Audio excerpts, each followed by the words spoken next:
Scene 10b. But soft, what haughty figure now draws near? It is the Duke, whom all do loathe and fear. The forest frightens me, for all is wild, untamed, obedient only to itself. The trees stand sentinel for secret folk, whose doings, plots and schemes lie hid from me, in whose domain unknown they dwell, and what they think and plan I cannot tell. My lord, Why does Lord Polydore lag so? he bid me tell you that he and Welton have found men of doubtful purpose, and armed to boot. Bring they them hither? They do. My lord, methinks you should be careful not to be alone here. Think'st thou that some accident may befall? Might a forester peradventure release an ill-aimed shaft and fell his noble lord? I am not liked here, my Selden. A duke should progress through his lands to the acclaim and love of his people, but that is not so here. Things can be changed, my lord.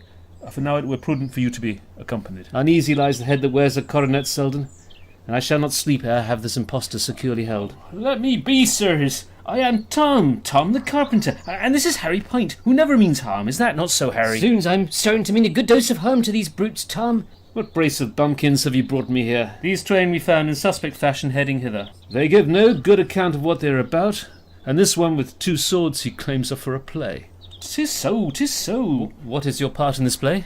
King Aetius of Mycenae. You? A king? And you? His wife.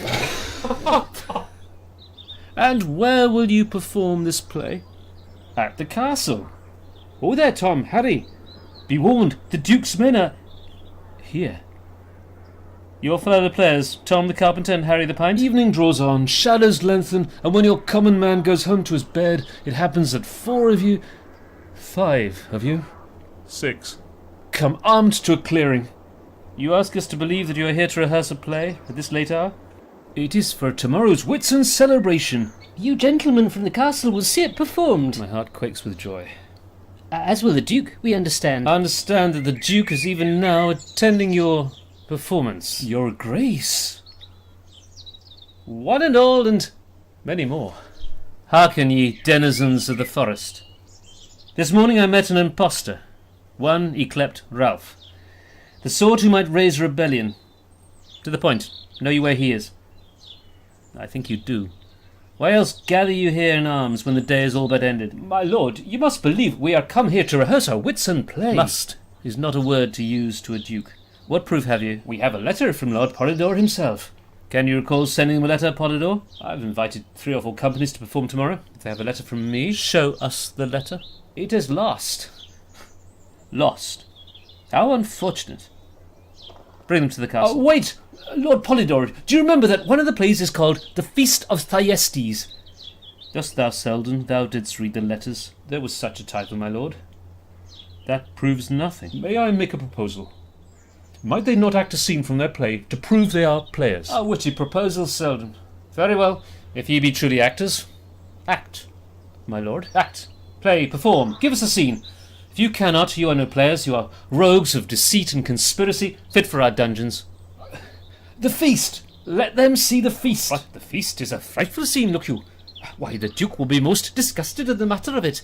It features a belch. His Grace will have seen far worse in the theatre. Come now, let us play! Bold Atreus is now Mycenae's king. His brother he has bested and usurped. Yet still he schemes and plans a dire revenge for all the wrongs that false Thyestes wrought. Behold him now, his face with cruelty racked, imagining the horror he'll enact. Come, Pleisthenes and Tantalus, most welcome.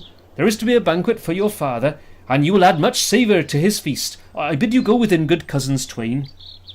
O brother, let us trust our noble uncle, and go with lightened heart unto this feast. Yet may the gods above protect us well from any wicked purposes inside, and may the house of Pelops no more see the dark and sordid deeds that scar our past.